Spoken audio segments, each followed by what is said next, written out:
आज आपण एका खूप म्हणजे खूपच सुंदर मराठी कवितेच्या दुनियेत शिरणार आहोत. ही कविता आहे एका अगदी साध्या पण तितक्याच खोल इच्छेबद्दल. कवी दा. कारे यांनी लिहिलेली ही कविता आपल्याला एका वेगळ्याच विचारात घेऊन जाते. जरा विचार करा की एका मंद वाऱ्याच्या झुळकेसारखं पूर्णपणे स्वतंत्र, म्हणजे कसलंही बंधन नाही, असं जगता आलं तर कसं वाटेल? आहा, हीच कल्पना, हीच भावना या कवितेचा आत्मा आहे. आणि याच भावनेसोबत आपण आज या कवितेचा प्रवास करणार आहोत. चला तर थेट कवितेच्या गाभ्याकडे वळूया. सगळी सुरुवात होते कुठून?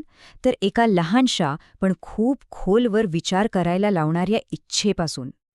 तर या कवितेच्या अगदी केंद्रस्थानी आहे शब्द झुळूक. आता झुळूक म्हणजे नेमकं काय? सोप्पं आहे. वाऱ्याची एक लहानशी नाजूक मंद लहर. कवीला ना हीच सानुली म्हणजे एकदम लहानशी झुळूक व्हायचंय. अशी झुळूक जी कुणालाही त्रास देत नाही, फक्त शांतपणे आपलं अस्तित्व जपते. पण त्यांना झुळूकच का व्हायचंय? ह्याचं उत्तर ना या एका ओळीत दडलंय. मन ओढ घेईल तिकडे स्वैर झुकावे. यातला स्वैर हा शब्द खूप महत्वाचा आहे. स्वैर म्हणजे काय? तर मुक्तपणे, एकदम फ्री, जिथे मन नेल तिकडे जायचं. कसलंही बंधन नाही, कसलाही अडथळा नाही.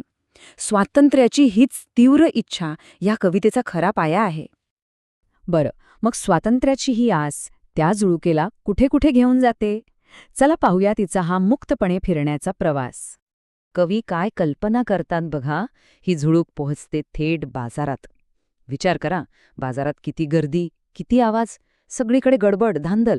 पण ही झुळूक ती मात्र कोणालाही धक्का न लावता, न अडखळता, सगळ्यांना फक्त एक हलकासा स्पर्श करत पुढे निघून जाते.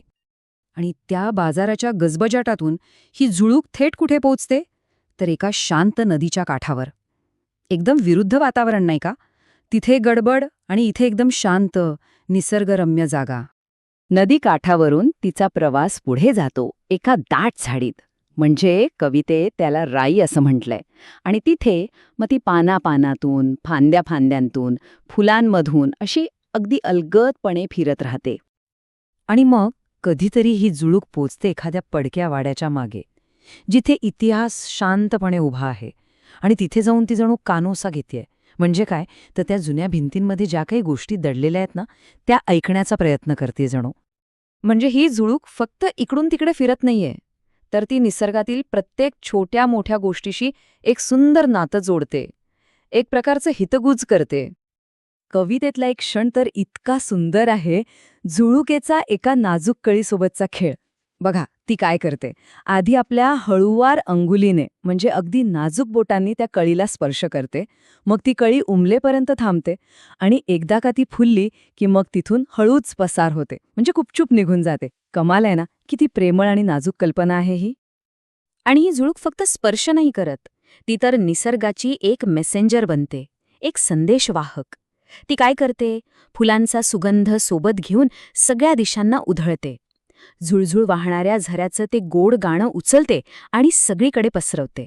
आणि हो, हिरव्यागार शेतांवर आणि निळ्याशार नदीच्या पाण्यावर असे मखमली तरंग उमटवत पुढे जाते. हे सगळं ऐकताना आपल्या डोळ्यासमोर अगदी चित्र उभं राहतं, नाही का? पण यामागे आहे कवींची शब्दांची जादू. ह्याच जादूमुळे हा सगळा अनुभव अजूनच सुंदर वाटतो. कवींनी वापरलेली विशेषणं तर बघा, किती परफेक्ट आहेत. शेतांसाठी शब्द वापरलाय पाचूच्या, म्हणजे जसं काही हिरवेगार रत्न पसरली आहेत. नदी कशी आहे? तर निळी, शांत.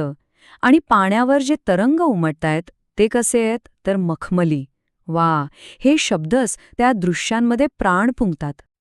आता इथे एक इंटरेस्टिंग गोष्ट आहे. कवितेत एक महत्वाचा अलंकार वापरला गेलाय, चेतन गुणोक्ती अलंकार. आता हे नाव जरा अवघड वाटेल, पण याचा अर्थ खूप सोपा आहे. निर्जीव वस्तूंना माणसांसारखं वागताना दाखवणं. इथे झुळीक काय करते? कानोसा घेते, गाणं गाते, स्पर्श करते. या सगळ्या मानवी गोष्टी आहेत. आणि म्हणूनच ती झुळूक आपल्याला इतकी आपली वाटते, आपण तिच्याशी भावनिकरित्या जोडले जातो. तर आपण हा सगळा प्रवास पाहिला. मग ह्या सगळ्याचा सार काय? या कवितेचा खरा खोल अर्थ काय आहे? चला आता आपण या प्रवासाच्या शेवटच्या टप्प्याकडे जाऊया. तर मग ही झुळूक म्हणजे नक्की काय? ती आहे प्रतीक. कशाचं? तर एक, पूर्ण स्वातंत्र्याच्या आनंदाचं. दुसरं हळुवार स्पर्शाच्या ताकदीचं. बघा, ती कठोर नाहीये, नाजूक आहे.